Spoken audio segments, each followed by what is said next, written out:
காசை கரியாக்குறதுக்கு அவார்டு கொடுக்கணும்னா மதுபாலன் அதுல ஃபர்ஸ்ட் ரேங்க் எடுத்துட்டு நிப்பான். அண்ணே என்ன வாங்கிட்டு வந்திருக்க என்ன வாங்கிட்டு வந்திருக்க நீங்க துடிக்கும் போதே நினைச்சேன் ஏதோ ஒரு விலங்கத்தை தான் இழுத்துட்டு வந்திருக்காங்க. ஆனிவர்சரி கிஃப்ட்டுக்கு ஏர்பாட்ஸ் வாங்கிட்டு வந்திருந்தானே அதை பார்த்ததும் முதல்ல கோயம்புத்தூர் வரைக்கும் போச்சு. ஆனா இது நான் பல நாள் ஆசைப்பட்ட ஒரு விஷயமா அதனால கோவத்தெல்லாம் தூக்கி தூர வச்சுட்டு கிஃப்ட் அக்செப்ட் பண்ணிக்கிட்டேன். நமக்கா எவ்வளவு செலவு பண்றான்னு கொஞ்ச நேரம் கூட சந்தோஷப்படல. அதை காதுல மாட்டி ஒரு ஆட்டத்தை அடிக்கல போட்டு எடுத்தாச்சு. அப்புறம் தான் அந்த மதுக்குள்ள நரியோட சூட்சம் தெரியுது வாங்கினது எனக்கு இல்ல அவனுக்கு. அப்புறம் கல்யாண நாளை முன்னிட்டு எங்களோட அன்பான ஃப்ரெண்டு சந்தோஷமா அனுப்பி வச்ச கிஃப்டோட ஃபிளாப்பான சர்ப்ரைஸ் கதையை தான் இப்ப பார்க்க போறீங்க. மேடம் சார் இருக்கீங்களான்னு பக்கத்து வீட்டு கதவை தட்டுன்னு தட்டி வாங்கிட்டு வந்த சர்ப்ரைஸ் கிஃப்ட் தான் இது. இவனுக்குலாம் ஏங்க கிஃப்ட்ல புக் அனுப்புறீங்க? புக்க படிக்க வாங்கி அனுப்புனா உட்காந்து மோந்து பார்த்து போதை ஆயிட்டு கிடந்துச்சு. ஆனா பல நாளா நான் வாங்கணும்னு நினைச்சுக்கிட்டு இருந்தது அந்த நைட்ல அப்ப அதை பார்த்ததும் அப்படின்னு ஒரே ஆனந்தமாயி போச்சு பாக்குறதுக்கு.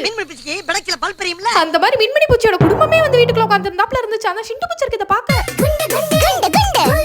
அப்புறம் ஆசமாட்ஸ்ல இருந்து நம்ம லோகோ ஃப்ரேம் பண்ணி அனுப்பியிருந்தாங்களா. இதுல ஏன் கண்ணுக்கு ரொம்ப அழகா பட்டது நம்ம குட்டி பட்டாணி. உங்களுக்கு பிடிச்சிருந்துச்சுன்னா ஒரு ரெட் ஹார்ட் அனுப்புங்க.